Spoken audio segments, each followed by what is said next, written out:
नमस्कार दोस्तों, जय श्री राम। तुर्की के फर्स्ट लेडी से आमिर खान मिलते हैं। अब पहली नजर में इस तस्वीर को देखें तो ऐसा लगता है इसमें कुछ भी आपत्तिजनक नहीं है, लेकिन साथ में एक वीडियो भी है। वीडियो में आमिर खान कहते हैं कि मेरी पत्नी ने यहां कुछ महीने गुजारे, उनको बहुत औसम लगा, यहां के लोग, यहां का कल्चर, सब कुछ अच्छा लगा। अब यहां के लोग, यहां के कल्चर को समझने से पहले 2015 में आमिर खान का भारत में दिया हुआ बयान, मेरी पत्नी को भारत में डर लगता है, अपने बच्चों के भविष्य को देखते हुए डर लगता है। Out of India. Now that's a disastrous and very big statement for Kiran to make to me. She fears for her child, she fears for, what the... अब दोस्तों, आमिर खान के प्रति मैं कुछ बिल्डअप करूं उससे पहले अपने जीवन में घटी एक सच्ची घटना को बताता हूं। बात है उस दौर की जब तुम लगान और गदर एक साथ 3 अलग अलग थिएटर्स में चल रही थी। तीनों सुपरहिट मूवीज थी।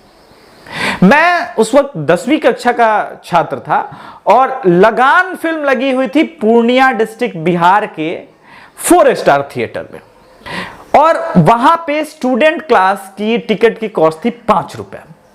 इतनी भीड़ थी कि जब मैंने अपना हाथ घुसाया था उस बालकनी में तो ये कट गया था, पर फिर भी टिकट मिलने की खुशी थी। लगान देखी, बड़ी अच्छी फिल्म थी। अब आते हैं वास्तविकता पे। एक इंटरव्यू में आमिर खान पहले कह चुके हैं कि मेरी पत्नी भले ही हिंदू है मगर मेरे जो बच्चे होंगे वो मुसलमान होंगे। यानी यहां सेकुलरिज्म वाला कोई कॉन्सेप्ट नहीं है। अब तुर्की को समझते हैं। तुर्की और भारत के रिलेशनशिप काफी खराब चल रहे हैं, इनफैक्ट बेहद खराब चल रहे हैं। पाकिस्तान का हर मंच पे वो सपोर्ट करता है। आर्टिकल 370 के खिलाफ यूएन में बोल चुका है।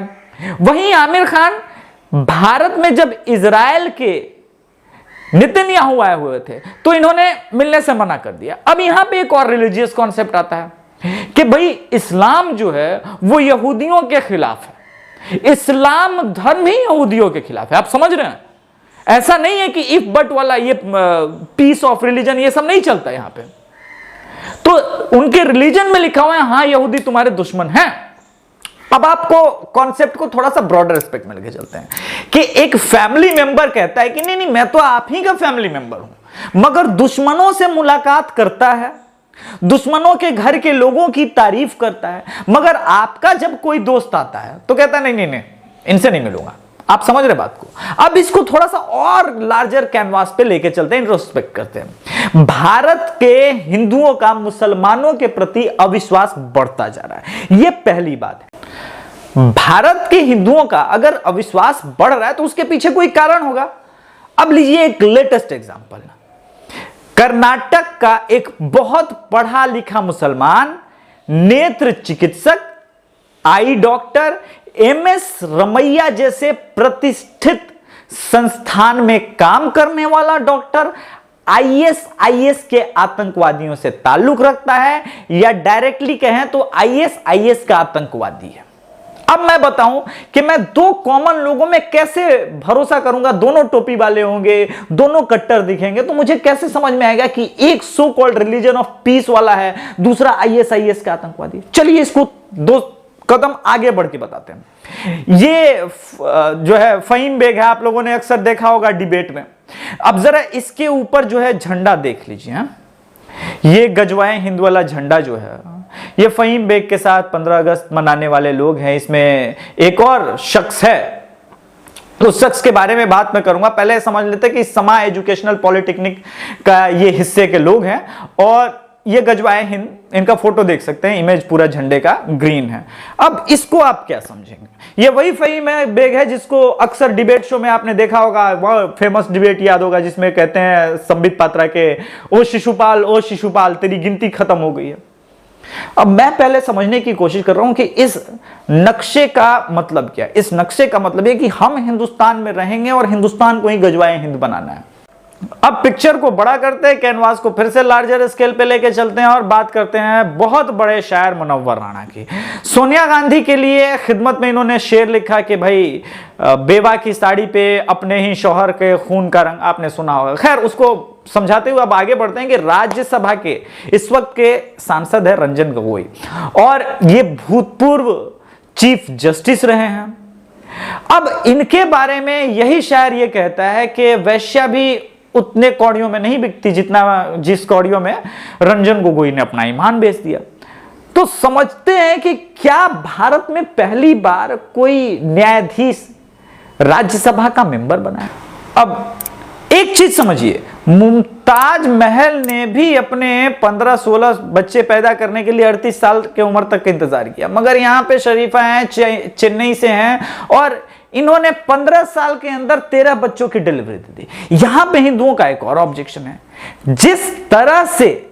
जिस तरह से चीजें बदल रही हैं और जो डेमोग्राफिक चेंज हो रहा है, हिंदू और मुसलमानों के जनसंख्या का हर जगह पे बदलाव हो रहा है, उसके इफेक्ट दिखने शुरू हो गया है। और उसके इफेक्ट क्या, जगहों पे डेमोग्राफिक चेंज का असर दिखने लगा है। उसका एक ताजा तरीन उदाहरण यह सऊदी अरब की तस्वीर, केरल की तस्वीर है बेसालों, ये केरल से है, जहां पे तमाम विमेन एक्टिविस्ट वगैरह जो हैं वो इस तस्वीर को देख के चुप है, क्योंकि भाई केरल की तस्वीर है, इस्लाम के बारे में कुछ नहीं बोल सकते। पर आप कट्टरपंथ देख लीजिए, जो लड़कियां हैं वो पीछे बैठी हुई हैं, पर्दे के पीछे बैठी हुई है, सिर्फ पीछे नहीं बैठी हुई है।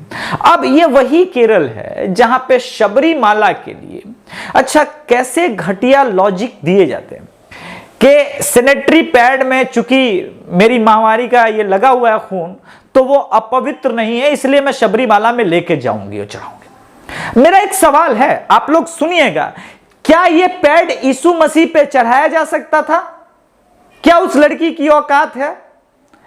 क्या वो कोई मजार, दरगाह या फिर मस्जिद में ले जाके वो पैड रख सकती है? उसकी औकात है? नहीं रख सकती, गर्दन काट दिया जाएगा। अब आते हैं आमिर खान पे।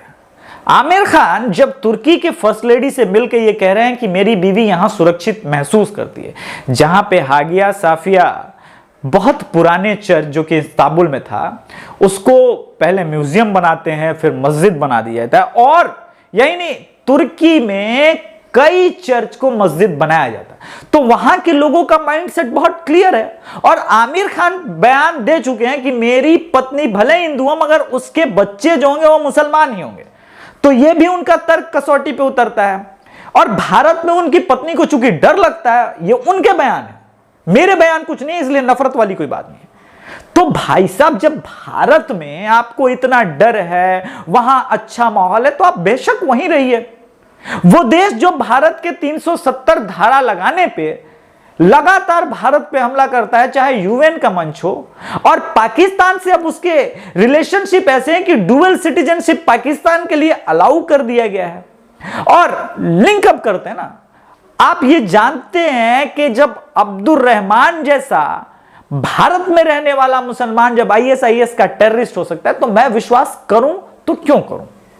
एक सवाल मुझे याद आ गया आरफा खानम शेरवानी का, कि क्या मुझे इस देश के हिंदू बताएंगे कि भारत के हिंदुओं का अरबी मुसलमानों से क्या ताल्लुक है, या फिर पाकिस्तान से, और वो क्यों नफरत करते हैं। तो इस वीडियो में आपको इसका जवाब मिल जाएगा।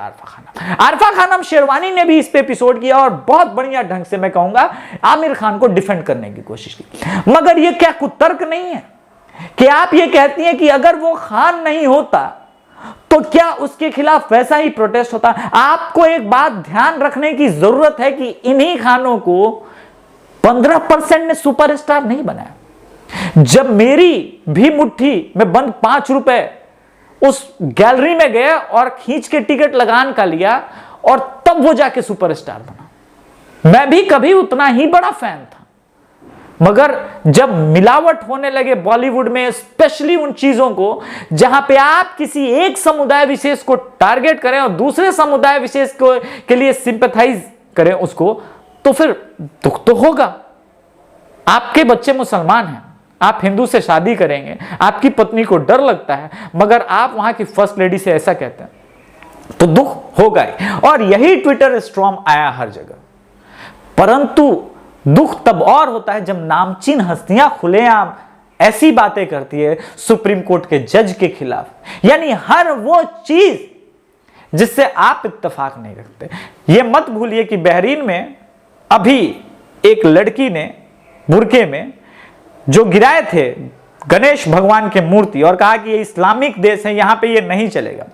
तो माइंड सेट आप समझिए, बहरीन में गिराने वाली उस औरत को प्रेज करने वाले लोग हिंदुस्तान में थे, जो खुद के लिए यहां पे विक्टिम कार्ड खेलते हैं। आप समझिए, यानी उनको बुत गिराने से कोई प्रॉब्लम नहीं है। अच्छा, बहरीन में भी उन्होंने कहा ये चूंकि बाहर का कल्चर है, लेकिन बुत गिराना कोई इस्लाम के अनुसार गलत नहीं है, तो उसे सजा कुछ नहीं होगी।